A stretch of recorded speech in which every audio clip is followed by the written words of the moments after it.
Welcome to the Slow Living Podcast. If you are ready to ditch hustle culture for good while continuing to meet your personal and professional goals, you are in the right place. I'm your host, Stephanie O'Day, and I work with overachievers from all over the world who are ready to stop living life in triage mode and start living the life of their dreams, one filled with abundance, joy, and a sense of purpose. Life is meant to be enjoyed, not endured. Let's get started. Hi there, Slow Down Society. So if you're a fan of the podcast, you're going to absolutely love the book. Slow Living, Cultivating a Life of Purpose in a Hustle-Driven World is now available wherever books are sold. Buy it for yourself, your children, your friends, and your neighbors. You can get all the juicy details at stephanieoday.com/slow living book. Trust me, this is hands down the best $20 you'll ever spend. Hi there, Slow Down Society. Steph here, and we're on episode 184 of the Slow Living Podcast. And I have a question for you. Do you want to be clutter-free? Today, I'm excited to welcome Deanna Yates to the Slow Living Podcast. Deanna is the founder of Wanna Be Clutter Free and passionate advocate for helping busy, overwhelmed people create homes and lives that feel calm, organized, and truly fulfilling. Through her work, she empowers families to let go of excess clutter, implement simple systems, and shift a mindset around minimalism, showing that clutter-free doesn't mean stark white walls or getting rid of absolutely everything you love. Deanna's journey has been anything but conventional. She and her husband moved across 5 states, traveled through Europe with her daughter for months at a time, and embraced an unconventional path to crafting a lifestyle that truly works for her family. She understands firsthand the challenges of balancing work, family, and the pressure to keep up. And she's on a mission to help others break free from the cycle of shoulds and comparison. With a warm and approachable style, Deanna makes decluttering simple and doable for anyone, and it helps people find joy in the everyday while creating space for what truly matters. Deanna, thank you for having me. And we're recording on Zoom. So no one can see you because we only save the audio. But usually, because I do have a day job, I record I call it the butt crack of dawn. And here you are joining me in the same time zone at 6 a.m. with your laptop and podcast mic in your car. So Yep. thank you, Deanna. Oh my gosh, Stephanie, thanks for having me. I am thrilled to be here. And yes, I am sitting in my car with my cup of coffee, with my mic. It's fine. I know. Just trying not to wake up my kiddo before she has to go to So school. so that's the thing. That's the thing that moms do. And in the kind of like juggling and mental load Mm, is really just something that we do that I don't think men actually really understand. Everything we do yeah. um has so many like qualifications and like, well, if I do this, then that'll happen. And how do I make this work? And you help people simplify that. Yeah, definitely. Because I do think, yes, there's a lot. And right, even me sitting in my car at 6 a.m., um, yeah, it is. It's just one of those things, though, that I think if we can pick and choose our battles, it really helps. And I was listening to a book, an audiobook. I'm a big audiobook fan. And I was listening to one, and I'm going to forget who it's by. She started It Cosmetics. Okay. It's a fantastic book. It's called Believe It. And she was talking about what Meg Whitman, amazing female entrepreneur, had talked about. And she was saying, you know what? There's just not time for all of it. There is just not enough time in the day to worry about everything, do everything. Something has to give. And for me, it was kind of the stuff in my house, right? Like I was never a big like clothing shopper. I've always been a big saver, but I did find myself gravitating toward purchasing things for the home and like trying to get our home set up. And I was never very good at it, um, but I always tried. And it just felt like eventually I understood that the stuff didn't matter as much. What mattered was who was there, and how we felt when we were at home. And so being able to kind of let go of that level, because it's very, very, very difficult to start to peel back the layers that society puts on us. But being able to start with my stuff and say, that doesn't actually matter as much to me as other people tell me it should matter. It really was like the first domino that started the process of like, oh, I don't have to live a conventional life. I chuckled as you mentioned that. I mean, it's my own bio. I hear it all the time. And yet I still chuckle when I hear the unconventional part because it's so true and it can be so rewarding. And it is anything that you choose for it to be. You know, whoever's listening to this, like this is it's very, very personal, right? It's not something that anybody can say, this is the formula, this is the cookie cutter, go do this and you'll be happy. It really does come down to who am I? Who do I want to be? And I call them my three P's. Who are the person I want to be? Who is the partner I want to be? And who is the parent I want to be? How do I want to show up in the world? And if you can get deep and answer that question, it does make the idea of the stuff and all the other things, right? Makes it much Yeah. easier for slow living like you advocate because we live in a fast-paced world, you We know? do. We Yeah. do. I love the idea that you sort of self-identify as a saver in being frugal. Yet you also have traveled pretty extensively with children. And many times people think, oh, I can't do that. Or I'll do that uh, when things quote unquote slow down or when I have more money.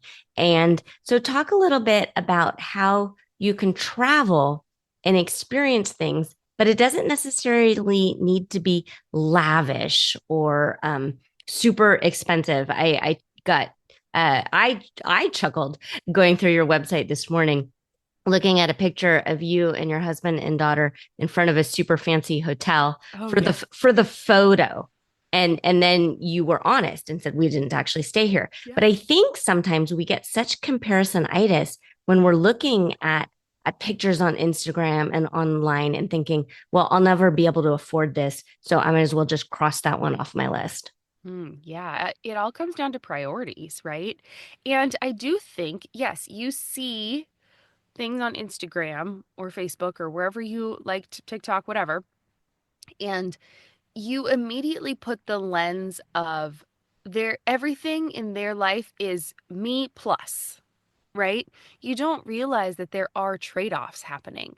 So the first time we traveled, um, our daughter was 1 and we had been living in Boulder. She was born in Boulder, Colorado, and we had been living there and loved it, but we were working out of our home. So it was we would go from the bedroom to the office to take her for a walk outside to the office to the bedroom to like we never left this little vicinity of our home and the little area around it for a walk, basically. We go grocery shopping and all that kind of stuff, the real life stuff.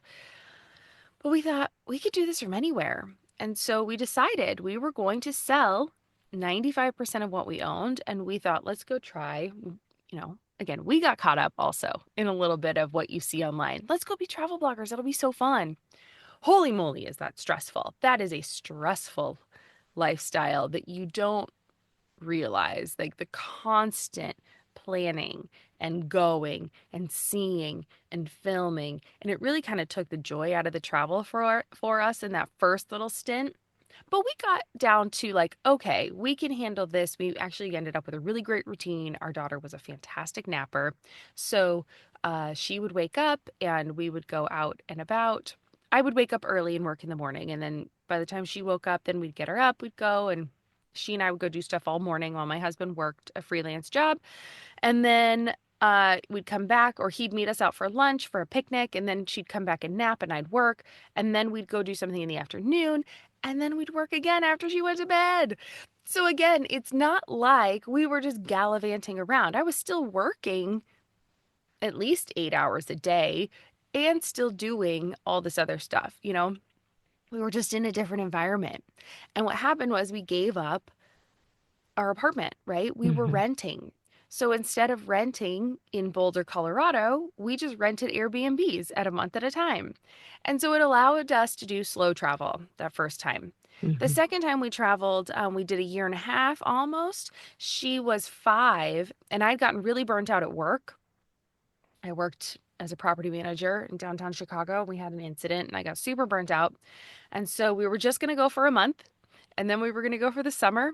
And then we found out that kindergarten isn't required in 35 of the 50 states, and any of the states we were probably going to live in, it wasn't required. And so we just decided, okay, we're going to go until she starts first grade because this is really the last chance we have for a long stint of travel. And the same thing, we gave up an apartment, right? So when you give up, we didn't own a house, right? So there are trade offs there. So a lot of people that own a home, you might be more financially stable than we were at that time, right? So there are so many trade offs that you don't see and people don't talk about. And you just have to figure out what it is that works for you, right? The first time we sold thousands of stuff, thousands of dollars worth of stuff. And like we sold a car. So we had, I don't know, I mean, we like $20,000 worth of stuff when Mhm. it all was said and done because we had a couple really big things that we sold.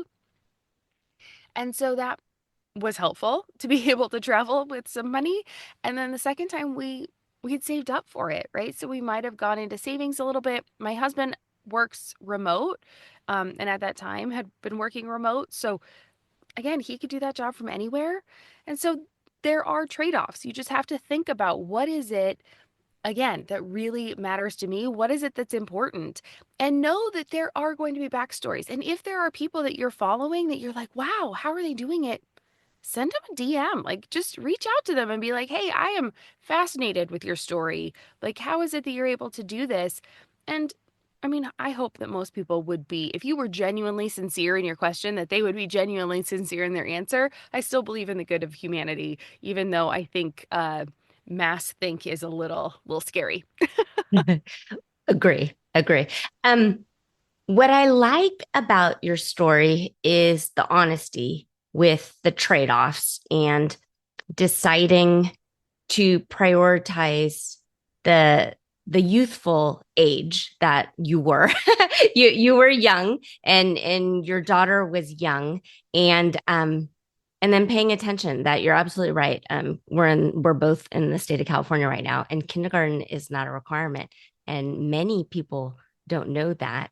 And since actually my day job is a school site secretary, I know firsthand that I am told by the district to send out truancy notifications and all of these things. But then I also vividly remember having little kids in the house and thinking, you know what, you're fine. Let's sleep in. Let's have a pajama day. Let's prioritize that. And you know, they all well, my youngest is 15, so she's in high school, but they went to good colleges. They've got good brains. They're fine. I do now I'm going to get in trouble, but I do value prioritizing family and togetherness and these are the people you're creating these people and the hope is you want to hang out with them and you're creating these future adults who might be the parents of your grandchildren and so you want them to have the ethics and the values and the morals that you have instilled so yeah, I absolutely agree with you in that way. One thing that's really interesting is we didn't touch upon like what your own parents thought and your friends. Did they think like, oh, okay, you're just gonna go ditch us and go live in Europe and rent Airbnbs for a month at a time? Were they excited for you, or were they only looking at it from their own point of view, which is like a loss? Would I say my parents were excited for us? No. Would I say they accept it? Yes. I have always been fiercely independent. Um, and so I think from a very young age, my parents have just kind of figured out that I was going to do whatever I wanted to do anyway. Like I think one of my defining stories is at 3 years old, I broke my left thumb because I had to shut the car door, right? Like, I've always been, no, my get it, my do it, I can do it. You know, And so I think it wasn't a surprise for them.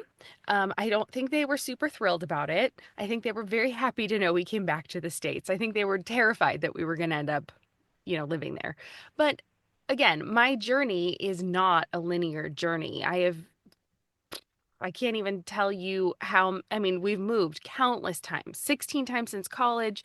I grew up in Southern California, went to school in Texas. We've lived in Iowa twice, Chicago twice, Boulder, all over Europe. So I think that my parents kind of at this point, that point in my life, were like, oh, great, what's this one going to lead to?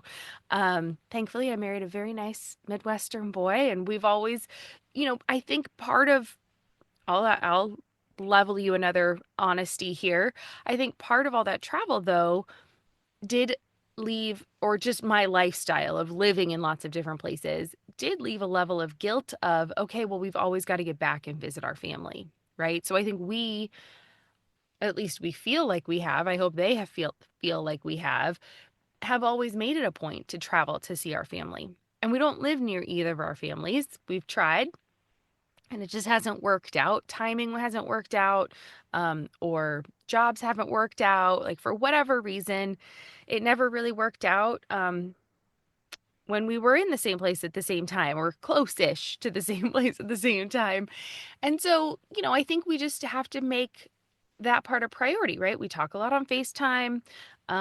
We try to go visit as, a few times a year. And then, they'll come to us also a little bit. Yeah. But no, I don't think our families were happy about it. Also, though, I think another big defining moment that people know in my story and have heard is we lost my father-in-law to melanoma back in 2011. And so it was right after my husband and I finally got married. We've been together since we were 20. We got married at 30. Um, and he passed away like 3 months after we got Mhm. married. I'm And so it was very sorry. aggressive and very fast. We were not prepared for it. Um, but I think that opened our eyes a lot to, you can have all the plans in the world and life might not cooperate. And so we didn't want to wait until we were 65 and try to travel Europe for the first time. Hmm. I think that made a big, big impact in our life. And if I can't tell my whole story without saying that part, because I do think it's such a big moment for us, and still impacts us to this day. Yeah. Yeah. No, I absolutely agree. So I mean you hear the YOLO, you only live once phrase. And so sometimes people then feel frantic and they feel like they have to cram it all Yeah. in a certain amount of time. And then I always joke that if we're lucky, life is long. Sure, Yeah. absolutely, you something horrible could happen, but you're here, you're not dead yet. And Yeah. so sometimes at a certain age, people dismiss ideas and they're like, oh, well, that's great for Deanna. Deanna did that in her 20s and 30s, but now I'm in my 40s, 50s, 60s, and it's too late for me. And so I really want to point out that you get to decide. You're the grown up in the room. And yes, people might be a little disappointed or surprised, and you might have some guilt, but this is your life, and you get to decide what's important for you. Um, and I'm proud of you. I'm proud that you got to do this, and it is unconventional, but also who's to decide what's conventional and what's not? And that's what I really like about slow living is that acronym of simply look only within, and asking yourself, like, what matters to me? Chances are what matters to you is not getting in the car every day and commuting to go sit at a desk and then eat a really kind of sad sandwich and then going back in the car to commute home and having a snapshot of time with the people that you actually love and care about. Mm-hmm. Absolutely. And then also, though, if you find yourself in that situation right now, don't necessarily just say, throw Yeah, my you hands up can't in chuck the it air, all I away. quit. Yeah, you have to plan. Let's plan, but let's make a plan, right? Let's figure out what is it that would light me up every day. What can I cut back on, right? How can I, can I start to like, I'll get it back kind of into my realm, like, right? Can I start to curate the things in my life? Can I start to declutter and let go of stuff? And it will let go of years of pent up what ifs, bad decisions, good decisions, things that you've done that you're like, oh gosh, I remember that. And that was such a special time in my life. Or I really enjoyed, maybe you really loved pottery when you were in high school and you find a piece that's been tucked away in a box and you think, I should go take another pottery class or something that's going to make me feel more alive and connected to whoever I am inside. Pottery is not my jam. Don't worry. I've tried. So all of you that are into that, mwah, God bless you. You are amazing. Um but like, for me, I've really, I've worked really hard at not getting too comfortable in life. Right? Just trying to stay on my edge of my comfort zone because I think that's where the growth is and that's where, I like you had said earlier, who is it that I want to inspire my child to be? And I want her to see that I have passions, and I want her to see that we can, you know, do all these amazing things while also still being a great parent. We can, take care of ourselves. We can, be a good partner. I'm going to let y'all in on a little secret. If you're in California, so we only have one child. Like the joke is we Mhm. even minimized ourselves, right? Two in, one, one in, two out, whatever. So, but she just got back from sixth grade camp at the time of Mm. recording this. My husband and I went to Vegas for a few days. Like we just took off and we had fun and we felt a little bad of being like everyone we were like dropping the kids off and everyone's like, "Oh, what do you guys got going on this week?" And we're like, "Oh, we're about to go hit Vegas. Like we're going to go take off." And everyone was like, "Oh my God, that was so smart." Either that's smart, we hate you, or, how irresponsible. But whatever, it worked for us really well. We drove so that we could have the responsible part of if we needed to get back, we could get back. We were ready to drop any plans we needed to. So it wasn't like we flew to Cabo, Right. we And from like, where you are, Vegas oh yeah, is we're in San like Diego. an It's like hour. 5 hours. So, Yeah, yeah. not that far. Yeah. It's not even a real flight. You're going No. up and then you're going Oh down. gosh, Yeah. yes. Yeah, for sure for the flight. And then, yeah, she was even closer where the camp was. So it would have taken us, a few hours Yeah. to get to her. So, what's interesting Yeah. though is you're justifying all of this right now. And that's just so fascinating because when you don't have to justify yourself to me, but I think definitely women have so many qualifications and we're so worried about what others might think. Yeah. We definitely are in that kind of guilt trap where maybe men don't have that same sort of thing. Yeah. I think, yeah, It's a good point. Part of the story was going to come around to though, like figuring out what you want to do. And like I'm 45 and I'm still trying to be like, you know what? I want to age gracefully, but that doesn't mean I'm giving up, right? I'm still on my Peloton all the time. I'm watching what I eat. I work out. We call it the California 10. Like I feel like in California we strive to be like 10 years younger than our actual age just because you're always on the beach. Like we live right around the corner from the beach. My daughter is at the beach all the time in the summer. And so am I. And if I'm going to be in a bathing suit, gosh darn it, I want to feel okay about myself in that bathing suit. So again, it's for me. It's not for anybody else. I'm not doing it. I never post pictures of myself in a bikini in Instagram, but I'm in that bikini on the beach because that's, what I'm doing and that's where we live. And so I think again, it's kind of that, yes, I 100% agree that qualifying how I live my life still to this day is a thing, right? It's yeah. because we've grown up as women to be nice. Hmm. Be nice. Don't rock the boat. Don't Yeah, make anybody too uncomfortable. Um, but it's also why my daughter she knows every word to sit still, look pretty. that's really cute. We belt it out because I want her to know she can do whatever she wants, right? So again, Yeah. trying to model the behavior I want to see in her, but then also having that balancing act, right? Not part of the qualification for Vegas for this last trip too Yeah. was knowing that for my daughter too. I didn't want her to think like, oh, my parents ship me off to camp and they go have a blast in Vegas and they're only having fun because I'm not there. It was more of like a, you are going to be gone. You're our only child. This house is going to be so quiet. I didn't want to be in it also without Hmm. you for a whole week. Like I could Yeah. handle a couple days, but I couldn't handle 5 days, 4 nights without her. I Yeah. mean, I could have, but I didn't want to. And so part Yeah. of it was also what's the balancing act between we're going to miss you, we also need to go have fun, and just having these open conversations with her so that she knows that, oh, mom and dad do need to have fun. It wasn't because I wasn't there.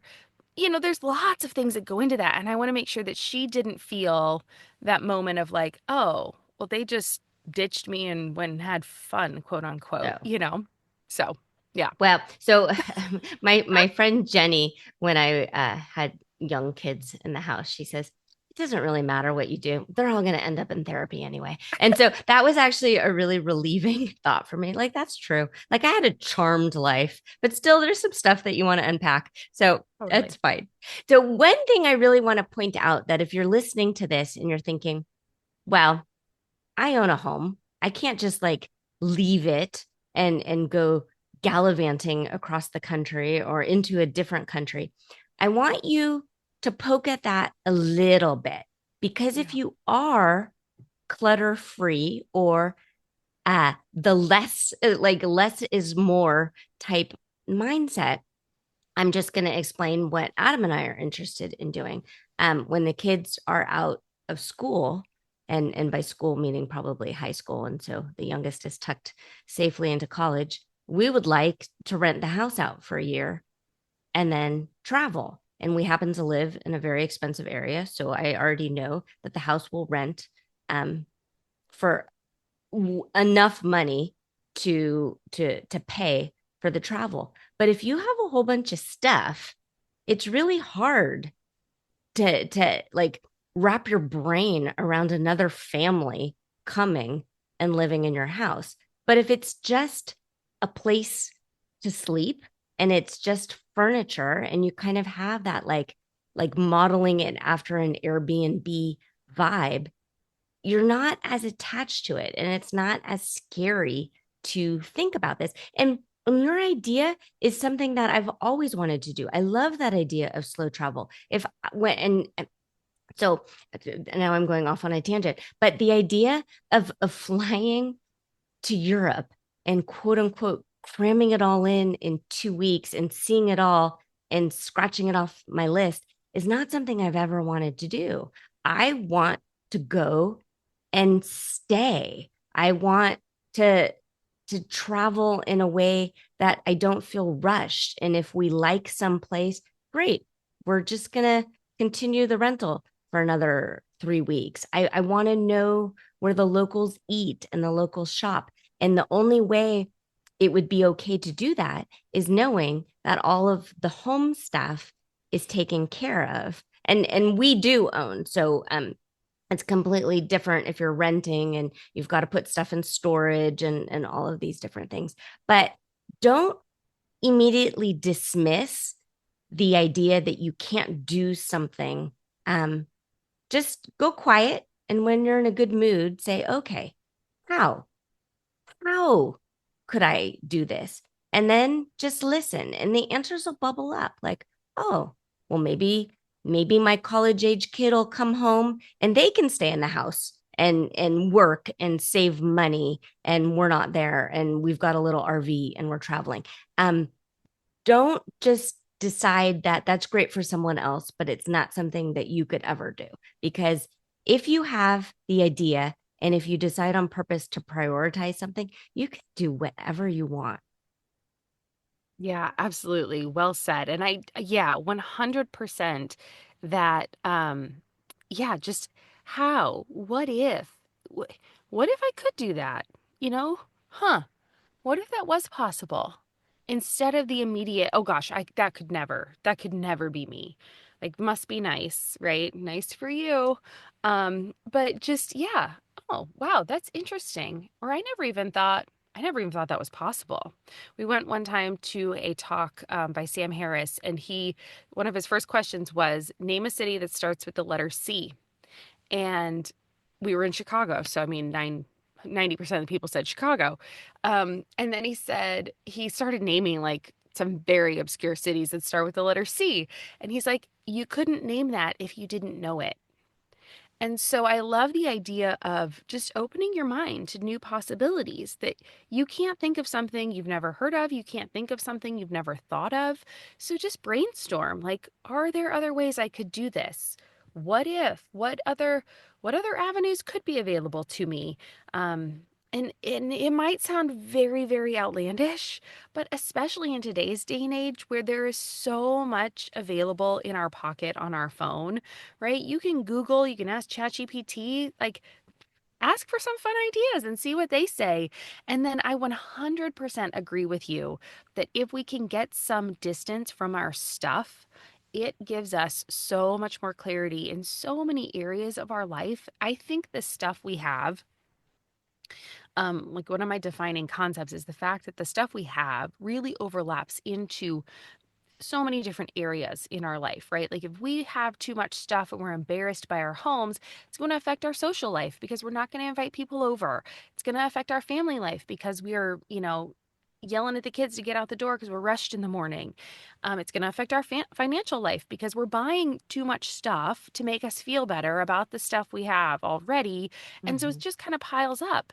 And so if we can just, like you said, get quiet, look within, slow down, and figure out, okay, what do I actually want this stuff for? What is it that I'm trying to achieve in life? Or what is it that why did I buy that Easter towel? Like, what did it make me feel? Like, did I really want the Easter towel? Or was it just something I saw when I walked by, in Target and I was having a bad day? So I bought this because I wanted a little pick me up. Yeah. If you want the towel, buy the towel, right? But if you don't really want the towel and you're feeling overwhelmed with your stuff, maybe next time you can say, okay, I'm only going to shop from a list this time. And if there's something in the store that I pass that, really, I'm like, oh, that's so cute, I'm going to write it down and I'm going to, think about it. And the next time I come to Target, if I want it, I will look for it again, right? Just having these small little moments with ourselves. It doesn't have to be, I'm decluttering the entire house this weekend and we're going through the garage and Right. I'm throwing out 20 years worth of stuff and this is going to be the worst thing I've ever done, but I'm going to feel great at the end. Yeah. It's like going on the cabbage diet, right? I mean, Yeah. I'm going to date myself, but like that was like huge when I was in high school. And even back then, I was like, you want me to eat cabbage all week? I don't think so. That doesn't sound like a good idea. And so it's that kind of a thing. Like, how can we do something that's sustainable, that makes us feel good about ourselves, that we're not going to just yo yo back from and hit the other end of the pendulum, right? We're not going from never having decluttered our stuff to living like we live in an Airbnb, right? We've got to take the steps along the way to get there if that's what we desire and really dig down and figure out what is it? What is it that I want to be? What is the vision I have for my life? And don't be afraid to ask, how can I get there? What if it was possible for me? What would that mean for me? Like, have a little bit more deep insights into yourself. And it's a little scary, but no one has to see it. It's just you, like just you and yourself, right? You can internally think these thoughts, you can journal them down. It doesn't have to be something you're broadcasting to the world. You don't have to go tell everybody, hey, next year I'm going to go travel Europe, and then you worry about failing. Just start small. Yeah. Start small and be curious and Yes. kind of poke at imagining. And I think sometimes as grown-ups, we turn the imagination off and we're constantly distracting ourselves with lots of things. Watching TV instead of just being a little bored. And just kind of go back to that childlike wonder and ask how, ask why, and and what is it I want? What do I want for my life?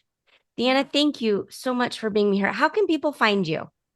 I am wannabe clutter free, wannabe like the Spice Girls song, wannabe clutter free. That's where you'll find me. It's my website, my Instagram, my podcast, all of it. So, Yeah, come Okay. join us. We And will then you'll link. be on my show. So make sure people check that one out as well, because it'll be really Yeah, fun. we will absolutely cross promote. I Yeah. think you are wonderful, and just chatting with you, the back of my brain is getting juicy again because I want to not be tethered. And I want, like, when our favorite hotel emails and it's like, we're having a flash sale. Like, I want to be like, yes, let's go take advantage of this flash sale. Um, and go do these things. And I think people have that inclination and the nuances of wanting to do that, but they don't know how, and they don't think it's for them. And so you show through your work that it is possible, and you can be a full-fledged grown-up and still have fun in your life. Yes. Yes, you can. Okay, thank you so much, Slow Down Society, for being here. I'll be back in your earbuds next week. You take care. If you are ready to start living slowly and ditch the hustle mindset for good, reach out to me. I'm a real person, and you can track me down online at stephanieodea.com. Also, if you found value in this podcast, please share it with your family and friends and tag me on Instagram at Stephanie O'Day. While you're at it, go ahead and leave a positive review on your favorite podcast app. The more we share, the more people we can reach and share the slow down lifestyle and messaging. Thank you, Slow Down Society, and have a great day.